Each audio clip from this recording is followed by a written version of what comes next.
Bill Wyman spent 31 years as the foundation of the Rolling Stones, keeping a secret diary of every single show, song, and argument. But there is one specific story Keith Richards has told for decades, a story that made Keith a legend, but left Bill feeling completely betrayed. It's the one lie Bill Wyman says he will never forget, and it changes everything you thought you knew about the band's biggest hit. For a casual fan, the Rolling Stones represent the ultimate rock and roll democracy, a band of brothers who conquered the world together. But behind the scenes, the band was a hyper-competitive, highly unequal empire where credit and millions of dollars in songwriting royalties were systematically funneled to the top, leaving the rest of the members fighting for their artistic legacy. This is the story of how the bass player of the world's greatest rock band wrote their most iconic guitar riff, only to watch his bandmates steal the credit, rewrite the history books, and completely erase his contribution to the track that saved their careers. To truly understand the depth of this betrayal, we have to travel back to the freezing, bleak winter of 1968. The Rolling Stones were not the bulletproof, stadium-filling gods of rock and roll we know today. In fact, they were a band on the absolute precipice of complete and utter ruin. The year before, in 1967, they had released their Satanic Majesty's Request, a highly experimental, psychedelic album that was widely seen as a disastrous, desperate attempt to copy the Beatles' Sgt. Pepper's Lonely Hearts Club Band. The music critics were vicious, the fans were thoroughly confused, and the band was rapidly losing its grip on the cultural zeitgeist.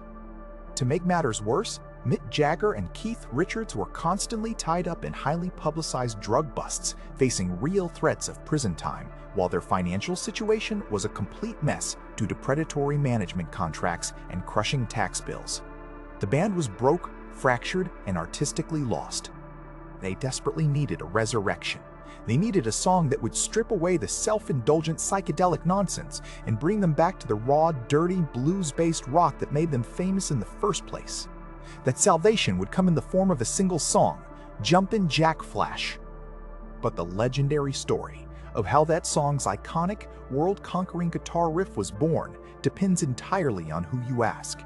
And the truth reveals a dark, calculating side of the Jagger-Richards songwriting partnership that would haunt Bill Wyman for the rest of his life. The legendary myth-making of the Rolling Stones often paints Mick Jagger and Keith Richards as the sole architects of the band's musical output. But on a cold, gray afternoon in early 1968, the reality was much more democratic and far more accidental. The band had booked rehearsal time at R.G. Jones Studios in Morden, Surrey. Now, anyone who knows the history of the Rolling Stones knows that punctuality was never a strong suit for Mick and Keith. They operated on rock star time, often showing up hours late if they showed up at all. On this particular day, the rhythm section, bass player Bill Wyman, drummer Charlie Watts, and multi-instrumentalist Brian Jones arrived precisely on time. Finding themselves in an empty studio with hours to kill, they decided to do what musicians do. They started jamming. Bill Wyman walked over to an electronic keyboard, a primitive organ sitting in the corner of the room. He began to play around with a heavy, syncopated, bass-heavy riff. It was a simple, repetitive, yet incredibly menacing progression. Da-da-da-da-do, da-da-da-do. Hearing the infectious groove, Charlie Watts sat behind his drum kit and laid down a tough, steady, driving beat that locked perfectly into Bill's keyboard line. Brian Jones picked up an electric guitar and began adding sharp, rhythmic accents over the top. For 20 uninterrupted minutes, these three musicians jammed on this brand new, unnamed riff, turning a cold rehearsal room into a sweat-soaked furnace of pure, essential rock and roll. The groove was massive, heavy, and undeniable. Just as the jam was reaching its peak, the studio doors swung open. Mick Jagger and Keith Richards finally walked in. They froze, completely captivated by the wall of sound. Mick and Keith immediately recognized that they were listening to a massive hit. Keith looked at Bill and shouted, "Keep playing that, and don't forget it. It sounds great." But here's the twist that will completely blow your mind. And it is the real reason Bill Wyman felt so deeply betrayed. Bill didn't just get robbed of his songwriting royalties that would eventually be worth tens of millions of dollars. On the final studio recording of Jumpin Jack Flash, Bill Wyman isn't even playing the bass. In an act of pure artistic dominance, Richards took the bass guitar right out of Bill's hands, recorded the bass track himself, and relegated the actual bass player of the Rolling Stones to playing the organ.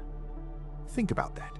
Bill Wyman wrote the greatest guitar riff in rock history on a keyboard, only for Richards to play the guitar part, play the bass part, and claim all the credit. It was the ultimate musical hijack.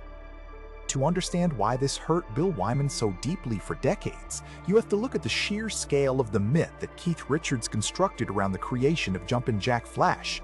For over 50 years, Keith has told a beautifully cinematic, almost mystical story about how the song came to be. In Keith's narrative, he and Mick were staying at Keith's historic country estate, Redlands, in Sussex. They had been awake all night writing and indulging in various substances, watching the gray dawn break over the gardens. Suddenly, they heard a loud, heavy stopping sound outside the window. The startled Mick Jagger turned to Keith and asked, "What's that noise?" Keith looked out and replied, "Oh, that's Jack. That's my gardener, Jack Dyer. He's just jumping Jack." Inspired by the rhythm of the gardener's heavy rubber boots in the rain, Keith allegedly picked up his acoustic guitar, tuned it to an open tuning, and began singing the phrase, "Jumping Jack." Mick immediately chimed in with the word, "Flash." And just like that, according to Keith, the song and its famous riff were born from the ether of a rainy English morning. It is a fantastic story, the kind of rock and roll folklore that makes Richards look like a musical shaman who simply channels masterpieces from the universe. But notice what is completely missing from Keith's legendary tale, Bill Wyman. Keith's story completely erases the 20-minute jam session in Morton. It erases the fact that Bill Wyman sat at that keyboard and physically composed the exact note-for-note sequence that defines the entire track.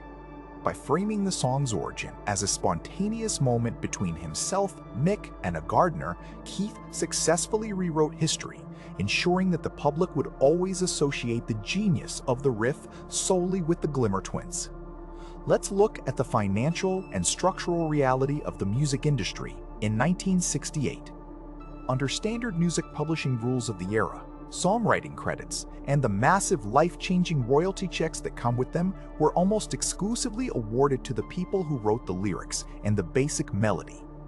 Because Mick Jagger wrote the lyrics about being born in a crossfire hurricane and Richards arranged the chords on guitar, they claimed 100% of the songwriting credit. In the eyes of the law, Bill Wyman's iconic riff was merely considered an arrangement contribution, a part played by a session musician, rather than a fundamental piece of the composition. But in rock and roll, the riff is the song. Without that driving, syncopated hook, Jumpin Jack Flash is just a collection of poetry. Bill Wyman's meticulous diary entries, which he kept diligently throughout his 31 years in the band, documented the exact date and time of that Morton rehearsal. He knew without a shadow of a doubt that his hands had shaped the song's musical DNA. Yet when the record was pressed, the label read Jagger-Richards. Bill was left with nothing but a standard performer session fee and his basic band share, while Mick and Keith secured a permanent multi-million-dollar stream of publishing royalties that would support them for generations. And the technical process of recording the track at Olympic Studios only added insult to injury for Bill. When they entered the studio with producer Jimmy Miller, Richards was obsessed with capturing a very specific, aggressive acoustic sound.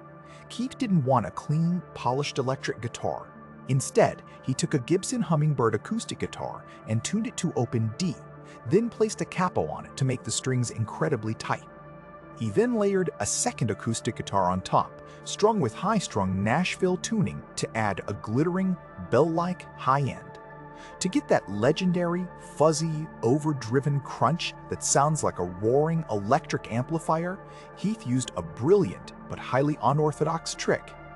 He plugged the acoustic guitars directly into a cheap, portable Philips cassette recorder.